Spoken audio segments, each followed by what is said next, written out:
မေသဘောမတူနိုင်ဘူးတမီး ဘာလို့လဲမမေမောင်ကဘာဖြစ်နေလို့လဲ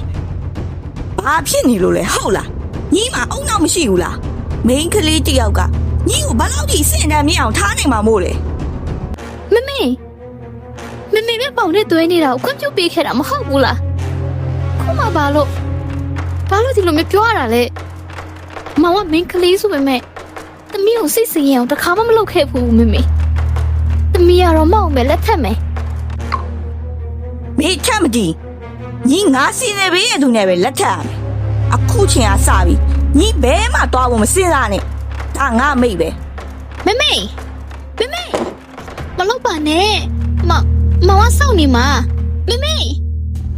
တောင်းမမရဲ့သမီးငယ်သမီးရဲ့ဘဝကိုမိန်းကလေးတယောက်ရဲ့လက်ထဲမထည့်ပေးလိုက်နိုင်ဘူးမိမိစီစဉ်မေးတဲ့သူနဲ့ညီရမကြမချင်း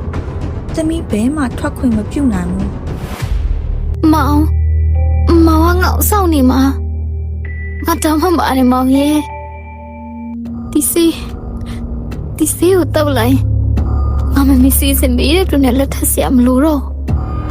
ဟုတ်တယ်ငါလက်မထက်ရတော့ငါတောင်းမှပါတယ်မောင် အသက်မနှက်ဖြန်အသက်ရဲ့လေနော် ငါတည်ရ မနှက်ဖြန်မောင်ကအမျှဝေပြီးတာတို့ခေါ်ရင်အသက်ကလိုက်ခေါ်နော်ခုချိန်မှာမောင်လုံပေးနိုင်တာဒါပဲရှိရမို့အသက်ကမောက်စကားနားထောင်မယ်မလား ငါမလုပ်နိုင်ဘူးမောင်ငါမခေါ်နိုင်ဘူးလူစိတ်ညစ်ညမ်းမောင်ငါထားခဲ့ရမှာလဲမောင်ရဲ့ တကယ်လို့အသက်ကတာတို့မခေါ်ဘူးဆိုရင်မောက်စီကိုနောက်ထပ်ဘယ်လာလို့ရမလဲ မသိချင်ဘူးငါမောင်မထားခဲ့နိုင်ဘူး အတီအိုင်လေးပဲမောင်နာမနေပြရစီနော်မအပတူမနောက်ရှက်မပေးပါဘူးနော်အတီမှာပဲနေမယ်လीနော် မောင်ကတိပေးတယ်မောင်အသက်ကိုစောင့်နေမယ်ဘယ်ချိန်ထိဖြစ်ဖြစ်အသက်မောင်စီပြန်လာတာကိုစောင့်နေမယ်အသက်ကမောင်ယုံနေမလား ရှုံပါတယ်ငါမောင်ရှုံပါတယ် အသက်ယုံမယ်လို့မျှော်လင့်လို့အသက်ကမောင်စကားကိုနားထောင်ပြီးတာတို့ခေါ်ပြီးနော်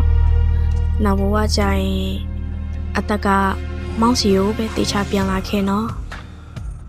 ဘယ်ဘဝရောက်မောင်ဆိုရဒီကောင်တော့တတိယနေပြီပါမောင်ကလည်း